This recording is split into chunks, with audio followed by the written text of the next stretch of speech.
Salam Patriot di Suara Patriot bersama Chandra Tua. Kita angkat tema, mengapa Karl Marx masih menggoda anak muda? Saudaraku, mari kita mulai dengan sebuah pertanyaan sederhana namun menggetarkan.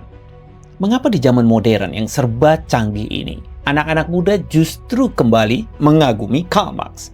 Padahal sejarah sudah mencatat dengan tinta darah, di mana ada komunisme, di sana ada kuburan massal. Di mana ada ide Marx diterapkan, di sana manusia menjadi angka tanpa roh. Namun tetap saja generasi baru berbondong-bondong memuja utopia ini. Mari kita bedah, bukan dengan emosi, tapi dengan logika, sejarah, dan nurani. Kita hidup di era ketika dunia terasa makin berat bagi anak muda. Harga rumah tak terjangkau, lapangan kerja makin ketat, biaya hidup mencekik. Tekanan sosial tidak pernah berhenti.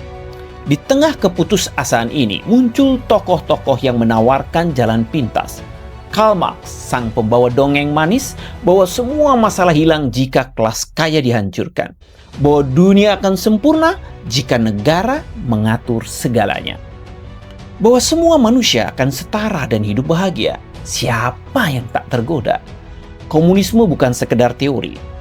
Ia adalah mimpi indah, sebuah fantasi gula-gula yang terasa manis di lidah mereka yang sedang pahit hatinya. Dan Karl Marx tahu, manusia paling mudah ditipu saat mereka terluka. Sayangnya, anak-anak muda tidak pernah diajarkan konsekuensi dari mimpi itu.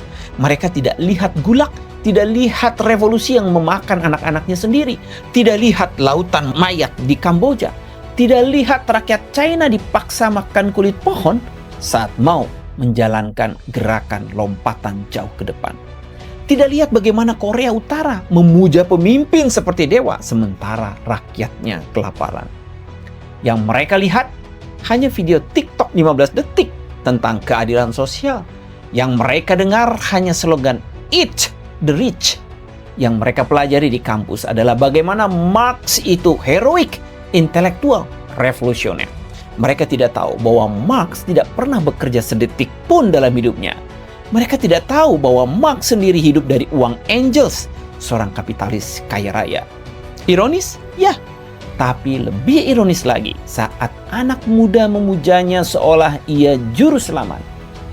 Namun masalahnya bukan hanya ketidaktahuan.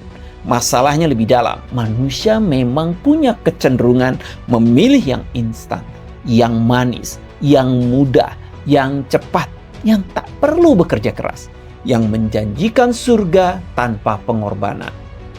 Karl Marx menawarkan itu semua. Ia menawarkan dunia tanpa penderitaan, tanpa menjelaskan bagaimana caranya.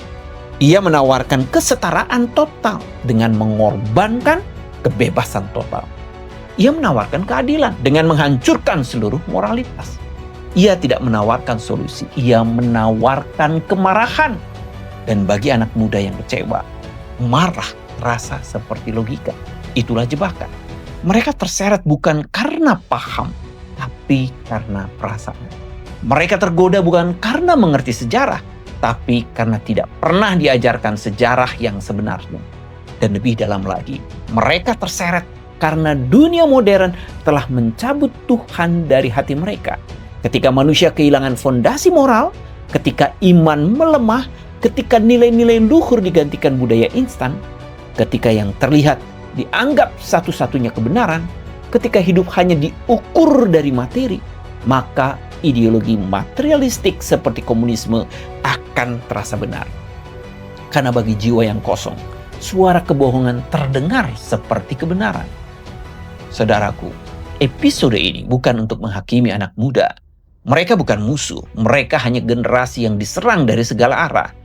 Algoritma media sosial, budaya pop, kampus tanpa moral, dan dunia yang makin materialistik. Itulah sebabnya, tugas kita bukan mencaci mereka. Tugas kita adalah membuka mata orang muda. Mereka harus tahu bahwa komunisme bukan jalan keluar. Komunisme adalah jalan buntu. Tapi liang lahat bagi bangsa-bangsa yang tertipu olehnya. Mereka harus tahu bahwa kesetaraan sejati tidak lahir dari kebencian, melainkan dari kebajikan. Mereka harus tahu bahwa tanpa Tuhan, manusia akan selalu tersesat, baik oleh ideologi, propaganda, maupun utopia palsu. Inilah awal dari perjalanan kita, membuka tabir kebohongan yang paling manis, agar generasi ini tidak terperosok ke dalam jurang yang sama seperti yang dialami bangsa-bangsa sebelum kita. Karena ketika dunia menawarkan utopia palsu, kebenaran hanya bisa ditemukan dengan hati yang terhubung kepada yang ilahi. Dan perjuangan mengembalikan kesadaran itu dimulai dari episode pertama ini. Mari simak episode berikutnya. Suara Patriot untuk Indonesia berdaulat.